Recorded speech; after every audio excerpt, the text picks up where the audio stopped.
মরণের কথা মানুষ, মরণের কথা মানুষ স্মরণ কেন করো না? আজরাইল আসিলে কারো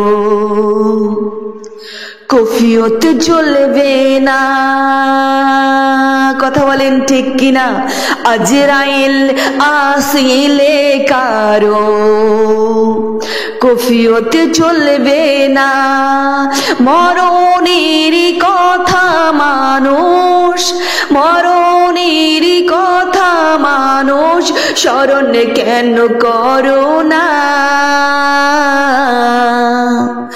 আজরাইল আসিলে, আজরাইল আসিলে আমার কফিয়ত চলবে না।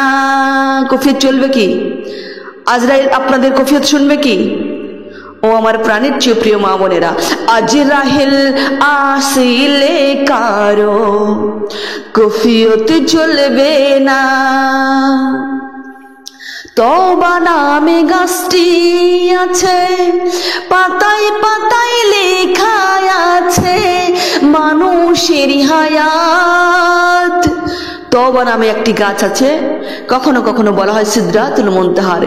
এই গাছের পাতাটা এতই বড় বড়, মা এই গাছের পাতাগুলো এতই বড় বড়, হাতির কান দেখেছেন তো আপনারা? এই এক একটা পাতা হাতির কানের চাইতেও বড় বড়, বলুন সুবহানাল্লাহ। আর এই গাছের বোরগুলো এতটাই বড় বড়, এক একটা বোরের ওজন 2 মণের চাইতেও বেশি, বলুন সুবহানাল্লাহ।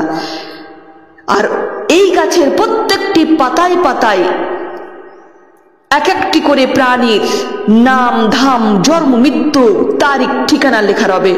যখন ওই গাছের পাতাটি গোলাপি রং ধারণ করবে, কিছুদিন পর আবার সেই পাতাটি শুকিয়ে পড়ে যাবে, তখন ওই আজরাইল ফেরেশতা পাতাটি কুড়িয়ে নামটি দেখে জীবনের নামে ফলক থেকে আমাদের নাম নিশ্চয় করে দেবে, বলুন আল্লাহু আকবার। সেই জন্য তো কবি ছন্দের মাধ্যমে বলেছেন, মা তওবা নামে গাছটি আছে, পাতায় পাতায় লেখা আছে মানুষের হায়াত।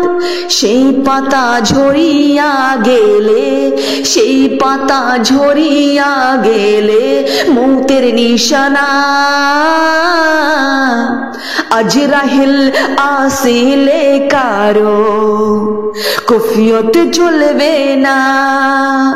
আরে আজরাইল আসিলে কারো কফিয়ত চলবে না। মরণের কথা মানুষ, মরণের কথা মানুষ স্মরণ কেন করো না?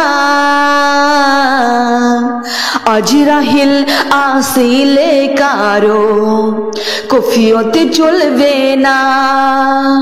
আজরাইল আসিলে কারো কফিয়ত চলবে না। সেখানে গড়ে একটি বাদশা ছিলেন, তার মতো আর ধনী লোক কেহ ছিলেন না। খালি হাতে চলে গেলেন, খালি হাতে চলে গেলেন, কিছুই নিতে পারলেন না। আজরাইল আসিলে কারো